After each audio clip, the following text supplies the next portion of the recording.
Good morning, you're very welcome back. Now, Irish medics have warned of increasing presentations to hospitals due to complications coming from overseas surgeries. Here to tell us her story and warn us of the risks of going abroad for weight loss operations is Leanne O'Driscoll, alongside consultant bariatric surgeon Dr. John Lloyd. Thank you both so much for being here this morning.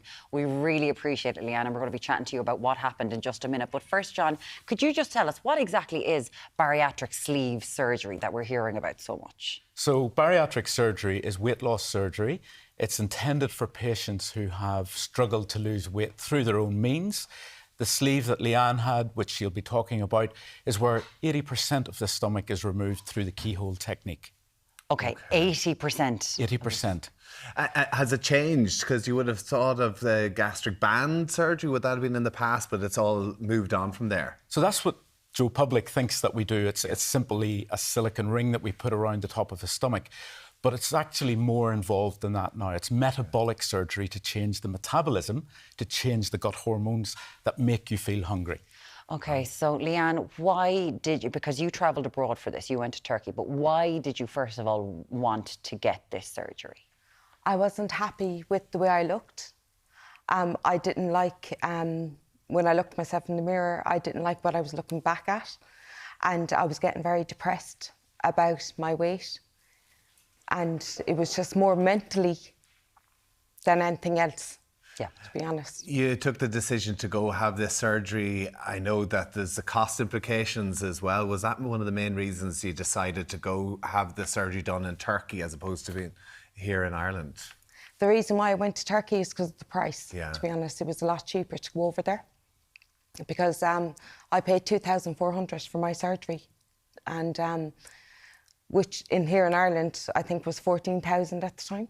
Right. So I just said, look, I couldn't afford at the time 14,000. So I just made the decision to go over to Turkey and get it done a lot cheaper. And you did this in October 2021. How did you hear about your particular hospital? Like, how did you organise all of this? I know people who have went over and they looked fantastic. Yeah. And I just said, oh, wow, you look amazing. I want to be like that. So when I went, I asked them for the details and you just actually book it through WhatsApp. Right. So you just get a phone number. What? A phone number. That's all the background check that you had to do? Yeah, and they asked you for your age, your weight and your height. And then they'll tell you, yeah, you're able to get the surgery done. Do they ask for account details almost immediately, or do they want you to come to Turkey first? They want you to come to Turkey first. Okay. So give us a rundown. What happened? I had my gastric sleeve done on the Tuesday. We went over there on the Sunday and had my gastric sleeve surgery done on the Tuesday morning. And then when I came around, first of all, I got very doubtful, saying that morning, no, I don't want it done. And they sedated me and brought me down anyway. You started having doubts? You started having second thoughts? Yeah. Why? I don't know, some feeling came over me and I said, no, I don't want this done. So they actually sedated me and they came in, injected me with something and just practically brought me down and done the surgery anyway. And then when I came back that evening, I was vomiting blood. And they said, oh, that's normal because some blood could go into the stomach. So I said, OK. So I took their advice because they were medically trained, so I thought. And then the next day I was still vomiting blood. And I was like, is this normal? Like 2 days vomiting blood? They were like, yeah, it's fine, it's fine. So I went with 3 other ladies and they had their drain out within 2 days. But my drain didn't come out until the 3rd day, nearly 4th day, when I was flying home on the Saturday night. Early hours, Saturday morning, sorry. You had it done Thursday and you were flying home early hours Saturday morning. No, I did on Tuesday. Tuesday, sorry. Flying home on the Saturday morning, early hours in the morning. So they didn't take my drain out until the Friday. Wow. And you were flying the next day? I was flying the next day. That doesn't seem right. No. And when they took my drain out, I was obviously bleeding. And then they just went to bed, got this like white pad and just stuck it on me and said, you're fine, go home. The hospital that you're in, it's obviously an official-looking hospital. There's lots of other patients, everything else there, other surgeries going on. Were there other Irish people in the rooms next to you? were you so sick that you couldn't talk to them? Were you able to kind of ask them, how come you're feeling better than I am? They just said it depends on the person. Okay. And like during the day, we were told we'd have a translator with us. Yeah. But we didn't have our translator until at night time. So I was actually using Google Translate to speak to the medical team over there. So you were there with there was 4 of you. So Yeah. 3 people, everything seems to go fine. Yeah. Obviously, you've got a lot of these complications. Yeah. They stick a pad where you've been bleeding and send you on your way and you fly home to Ireland. What happens when you got home to Ireland, Leanne? When I got home, I was feeling tired, even on the journey home we got the bus down from Dublin to Limerick. And on the bus journey home, I kept falling asleep and waking up, and I was just feeling tired. And I just put it down to because I was in hospital, because usually you don't sleep well in hospital. So I just put it down to that. And then on the Sunday, it was okay. Monday, it was okay. But the Tuesday morning when I woke up, I said, I'm going to go in now and have a shower, go into jammies and have a Netflix day, just relax. So when I went up to have a shower, I woke up on my bed. I was after collapsing. And I was like, okay, I just thought it was because I was because I hadn't eaten in the week. Yeah. Because all you can drink is water or that for the week. So when did you realise something's really not right here? I need to get looked. When I got up again to go to have the shower, and I woke up again on the bed. Okay. And I went, okay. So my partner had actually gone out to the shed and had the phone in the kitchen, but he'd said to me, look, I'll be back up. Do you need anything? I said, no, I'm fine. Like, I'm just relaxing here now. So he said, I'll be back up in a while, checking here in the sick round. So, but his phone charging in the kitchen. So I was ringing his phone. Obviously, you couldn't he get didn't through his phone with him.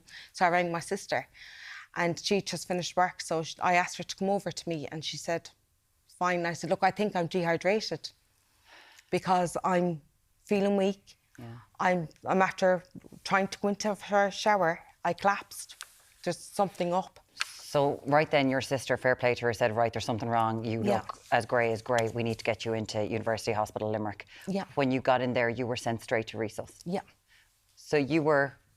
I was dying. You were dying? Yeah. They had rang when I got into resus. My blood pressure had dropped to 48/27. My heart rate was over 120. They noticed straight away, in fairness to them, they'd done a CAT scan straight away in my stomach. And they noticed that I had internal bleeding and that I had sepsis. I was gone into septic shock. They rang my partner to come out to say goodbye to me because they were giving me 30 minutes to live. Oh my God, this is, and obviously we know that you've pulled through, and we'll get to that. But John, I'm just sitting here as a bystander who can actually because this is what Leanne went through. This sounds like this is crazy and this wouldn't happen to anyone, but you say that there are issues like this all the time. Firstly, I think Leanne's incredibly brave coming on and sharing her story, which will hopefully act as a warning to other people who are tempted to go abroad for surgery, which, you know, shouldn't be undertaken lightly. And what's happened in Leanne's case is that clearly from the time of surgery, she was trickling blood from the spleen internally. And that should have been picked up whenever the drain was removed and the blood was still coming out. And to put a patch on it and send the patient home is really negligent. And actually, she's lucky to be here with us today. Like genuinely? Genuinely. And there have been cases recently in the news of people who have taken off from Turkey and the plane has had to land halfway on the way back to the UK because they've bled to death. It is major surgery. You're going off to Turkey to get it done with the hope that it's good, but of course you're getting a discounted rate for this. Like, what are the dangers for people who are considering this and thinking, I can't afford the 14 grand, but I want to get the surgery? Well, firstly, they should actually look at the clinic that they're, thinking about going to. Yeah. Is it a reputable clinic? Are the surgeons properly trained? What equipment are they using? What follow-up are they going to give you? And the first alarm bell rings whenever it's been organised through WhatsApp, and that's not infrequent. So patients will click on a link on Instagram, suddenly a WhatsApp will pop up and you're talking to a bot. The bot has got you booked in for surgery. Okay. That's a real red flag. You spend your time kind of fixing issues that Leanne has. People who you've had to fix people who have come back from and there's been many people. Many. What other situations have you come across? Oh, so I've been a consultant in London for the last 10 years. I fixed probably about 30 or 40 patients who have come back. They've stapled the wrong part of the stomach off. They've sent people home with blood clots. They've not given them follow-up. We've had patients who have come back and, you know, they've had a different procedure done than they think they've had done or they signed up to. So it's really unregulated. So this is real, because you hear these stories, real. but I don't know whether to believe it or not. But you've actually come across seen them. these. I've first-hand experience of all of these from my time working in London. You've also gotten in contact trying to get medical records before, and the hospital has disappeared. The hospital has disappeared, and this poor patient, he actually was of Turkish origin himself, and he went over to have a gastric bypass in Turkey, came back, and it was Easter Monday, just gone this last year, 2024, and my registrar, who was also from Belfast, he was on with me, and I said, can you ring the hospital and find out what's gone on for this man? And he rang me back at night at home, and he said, Mr. Loy, I've news for you. And I said, well, what operation did they do? He said, no, the hospital has closed down. It's now a block of flats, and the surgeon, he's nowhere to be seen. My goodness, right. So it's real. It's real. And Leanne, you know, is a living example of what's How are you now, Leanne? Well, some days I'm flying it, and other days I just have zero energy, because I'm on antibiotics now for the rest of my life, twice a day, because I've no spleen. They had to do a splenectomy of me. Oh, wow. And it's just, I still can't eat properly. And must be so worried about getting sick if you have no spleen, the huge risks with that. I'm prone to get sepsis again. I think it's 70% again to get sepsis. So when I'm sick, I literally have to go to my GP ASAP because I could get sepsis. And what would you say to anyone who's considering this? I would say to people, please don't travel abroad to get the surgery done. I saved 10,000 by going to Turkey, but then that 10,000 could have been used for my funeral, because it was looking that way. Only for the UHL in Limerick, I was dead. My goodness me. John, Scary. if people were looking for this sort of surgery, where should they start? So firstly, talk to your GP, do your research online, speak to other patients who have experience at other clinics. They can come and see me for a free consultation in my own clinic, so there's no money involved even from the start. And the patients can be, you know, appropriately counselled and advised. Maybe surgery is not for you. Maybe the new medications are for you. Maybe actually Things like Ozempic and things like that. Things like those are showing great promise. Okay. We're only operating on 1% of eligible patients. So even if I wanted to operate morning, noon and night, I would never get through all the patients that needed to have surgery. Right, okay. So there are other options out there, but it's important to talk to your GP, get yourself an interview with a consultant. Speak to an Irish consultant. Yeah, I think it's amazing, as John said, that you're willing to talk about this, because I know how judgy people can be about things like this. 1,000,000%, yeah. They are.